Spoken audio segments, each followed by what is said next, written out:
Hello friends, अस्सलाम वालेकुम। आज का जो हमारा टॉपिक है वो है स्केलर्स एंड वेक्टर्स। फ्रेंड्स, इस दुनिया में जो भी चीज़ें हैं, अगर आप उनकी कोई भी कैरेक्टरिस्टिक को मालूम करना चाहें, फॉर एग्जांपल मैं अपनी हाइट बता दूं, मेरी हाइट 2 फुट कुछ इंच होगी, मेरी एज 17 ईयर्स ओल्ड है, तो ये जो चीज़ें हैं ना, अगर आपको इन फिज़िक्स के सब्जेक्ट में देखें, अगर आप इनको फिज़िक्स की फील्ड में देखें, तो इस कैरेक्टरिस्टिक को फिज़िक्स की फील्ड में फिजिकल क्वांटिटी कहते हैं।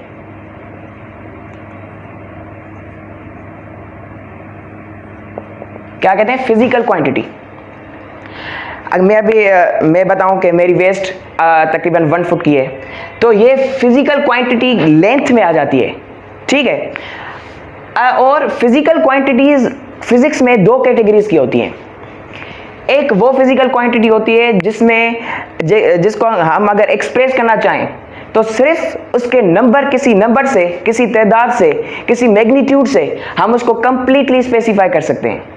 फॉर एग्जाम्पल मैं अपनी एज बता दूं, मेरी एज है 17 ईयर्स ओल्ड, तो ये जो एज है ना, ये भी एक फिजिकल क्वांटिटी है, लेकिन इसको हम अगर इसको एक्सप्रेस करना चाहें तो सिर्फ एक मैग्नीट्यूड से, एक नंबर से हम उसको स्पेसिफाई कर सकते हैं, कंप्लीटली स्पेसिफाई कर सकते हैं, कंप्लीटली इस फिजिकल क्वांटिटी को एक्सप्रेस कर सकते हैं। तो ये जो कैटेगरी आ जाती है स्केलर्स में आ जाती है। स्केलर्स का मतलब ही है नंबर।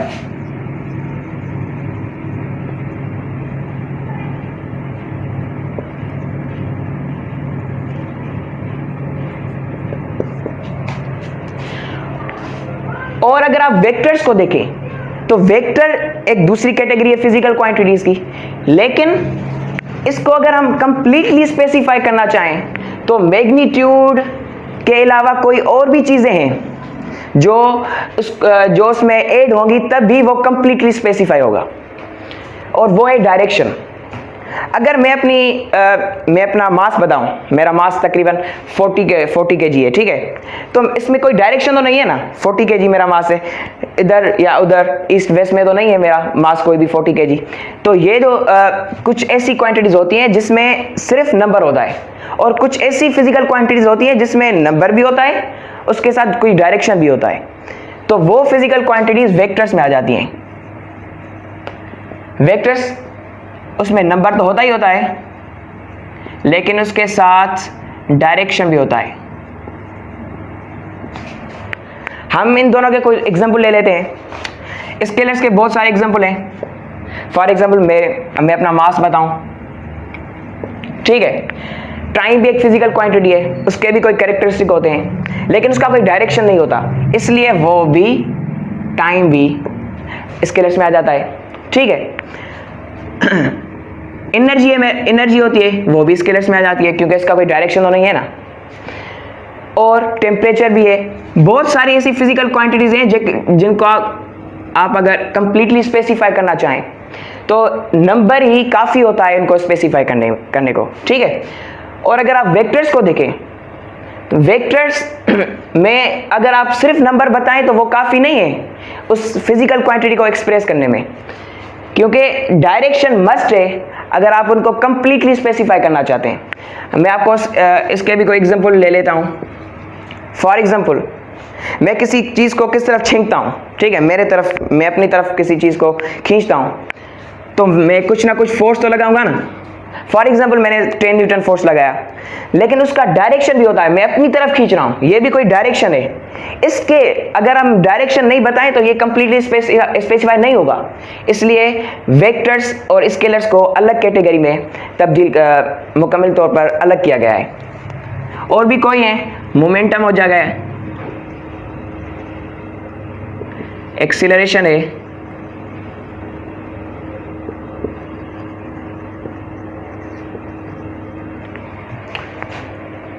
अब हम आते हैं स्केलर्स और वेक्टर्स की डिफरेंशिएशन पे।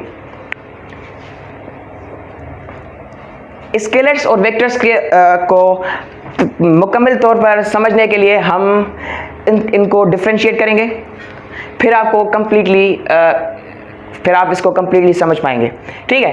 पहला डिफरेंशिएशन ये है कि स्केलर्स में सिर्फ मैग्नीट्यूड होता है, जबकि वेक्टर्स में मैग्नीट्यूड भी होता है प्लस डायरेक्शन भी होता है। ठीक है, अगर हम दूसरा डिफरेंशिएशन मालूम करना चाहें, दूसरा ये है कि अगर आप स्केलर को डिनोट कर रहे हैं, स्केलर कोई भी स्केलर क्वांटिटी ले लें, अगर आप मास ले लें तो उसको अगर आप डिनोट करना चाहें तो सिर्फ उसके डिनोशन लेटर से ही डिनोट कर सकते हैं। फॉर एग्जांपल मैंने मास को m से डिनोट किया, और भी कोई है, मैंने स्पीड को v से डिनोट किया, मैंने पावर को p से डिनोट किया। तो ये सब जो डिनोशन है सिर्फ सिंपली उसका जो डिनोशन लेटर है उससे ही वो डिनोट हो जाती हैं। लेकिन वेक्टर्स में अगर आप वेक्टर्स की डिनोशन करेंगे तो वो भी ऐसे ही डिनोशन लेटर्स में होगा, लेकिन सिर्फ एक एरो की एडिशन उसके ऊपर होगी। फॉर एग्जांपल मैं वेलोसिटी ले लेता हूँ, वेलोसिटी एक वेक्टर क्वांटिटी है, उसके ऊपर अगर ये एरो है तो पता चलता है कि ये वेलोसिटी है, अगर एरो नहीं है तो फिर पता चलेगा ये स्पीड है। ठीक है, एक्सीलरेशन है, उसके ऊपर भी ये एरो आ जाता है, फोर्स है और मोमेंटम है, एक्सेट्रा। तीसरा जो डिफरेंशिएशन है वो ये है कि स्केलर को हम ग्राफिकली रिप्रेजेंट नहीं कर सकते। आप ग्राफिकली किसी स्केलर को रिप्रेजेंट नहीं कर सकते क्योंकि उसका कोई डायरेक्शन ही नहीं है। तो स्केलर्स नॉट रिप्रेजेंटेड ग्राफिकली। मगर हम वेक्टर को ले लें तो वेक्टर्स रिप्रेजेंट होते हैं graphically. Vectors can be represented graphically.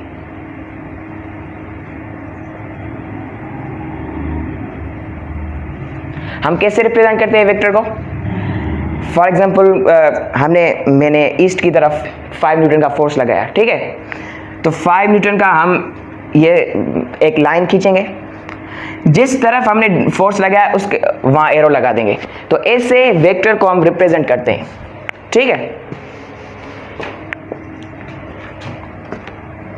हमारा जो चौथा डिफरेंशिएशन है वो ये है कि हम अगर दो स्केलर को मैथमेटिकली ऑपरेट करें तो जो आंसर रिजल्ट आता है वो भी एक स्केलर ही आता है। मैं आपको बता दूं, मैं किसी भी दो स्केलर्स को ले लेता हूं। फॉर एग्जांपल मैंने दो फिजिकल क्वांटिटी ले लेता हूं, मास और स्पीड। ठीक है, मास फॉर एग्जांपल है 5 kg और स्पीड है फॉर एग्जांपल 7 मीटर पर सेकंड। ठीक है, तो अगर हम इनको मल्टीप्लाई कर लेते हैं, फॉर एग्जांपल ये दोनों ले लें कि ये v है ना, ये स्पीड है। ठीक है, तो हम अगर इनको मैथमेटिकली ऑपरेट करेंगे, मैं इनको मल्टीप्लाई करता हूं तो आंसर जो 35 आएगा ना वो भी स्केलर ही होगा, वेक्टर नहीं होगा।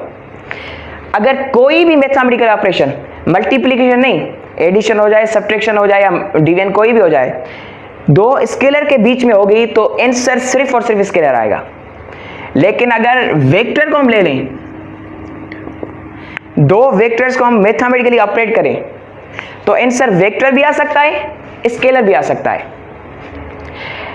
तकरीबन इस दो वेक्टर को हम मैथमेटिकली ऑपरेट करें तो स्केलर वेक्टर ही आता है, लेकिन सिर्फ डॉट प्रोडक्ट ऐसी मल्टीप्लिकेशन है जिसमें स्केलर भी आ सकता है। ठीक है, तो हम जब भी इनको मल्टीप्लाई या ऐड करेंगे या सब्ट्रैक्ट करेंगे तो आइदर स्केलर,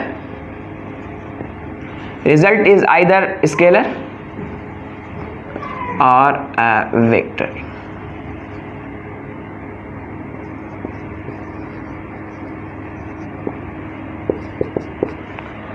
ठीक है,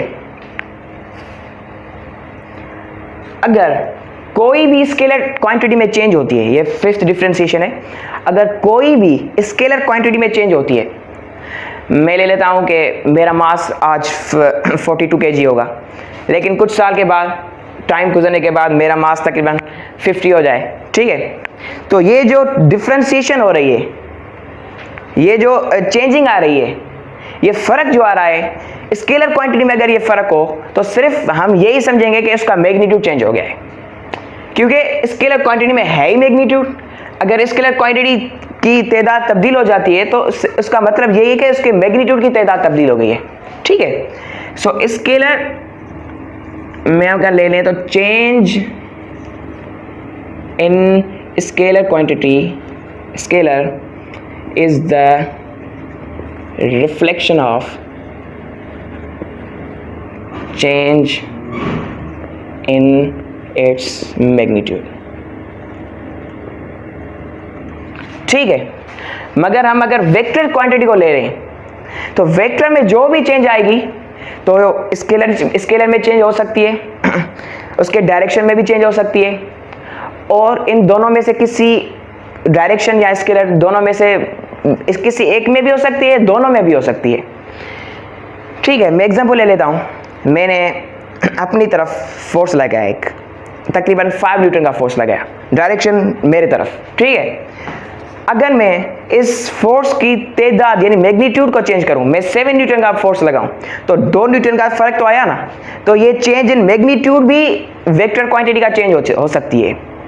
लेकिन मैं 5 न्यूटन जो पहले मैंने लगाया था वो सेम ही लगाऊं, लेकिन मेरी तरफ नहीं, अब थोड़ा मुझसे दूर, थोड़ी दूसरी तरफ मैं लगाऊं तो डायरेक्शन चेंज हुआ लेकिन मैग्नीट्यूड सेम था।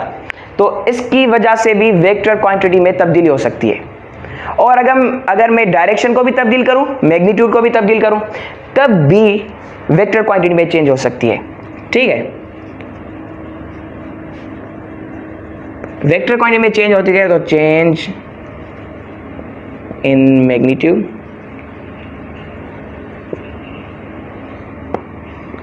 और इन डायरेक्शन और इन बोथ। हम छठा ले लेते हैं। छठा डिफरेंशिएशन ये है कि अगर आप किसी स्केलर को में ऑपरेट करना चाहें, उस पर एडिशन करना चाहें, सब्ट्रैक्शन करना चाहें, डिवीजन करना चाहें, तो ग्राफिकली आप नहीं कर सकते। किसी भी स्केलर को आप ग्राफिकली ऑपरेट नहीं कर सकते। ठीक है, आप उसको कुछ फार्मूला से मैथमेटिकली ऑपरेट कर सकते हैं, लेकिन ग्राफिकली अगर वो रिप्रेजेंट ही नहीं हो रहा तो आप उसको ग्राफिकली ऑपरेट भी नहीं कर सकते। ठीक है, स्केलर्स को मैं लिख देता हूं कि scalars are not operated graphically. ठीक है, मगर जब वेक्टर्स होते हैं वो ग्राफिकली रिप्रेजेंट हो सकते हैं। ठीक है, अगर मैं एक वेक्टर ये है, ठीक है, फॉर एग्जांपल ए वेक्टर है ये और बी वेक्टर ये है,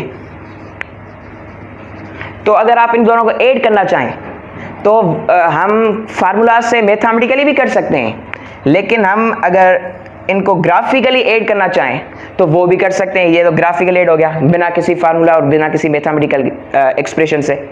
ठीक है, लेकिन स्केलर ग्राफिकली ऑपरेट नहीं होता। तो गाइज, ये था आज का हमारा वीडियो, जो स्केलर्स और वेक्टर्स का डिफरेंशिएशन और उसका इंट्रोडक्शन।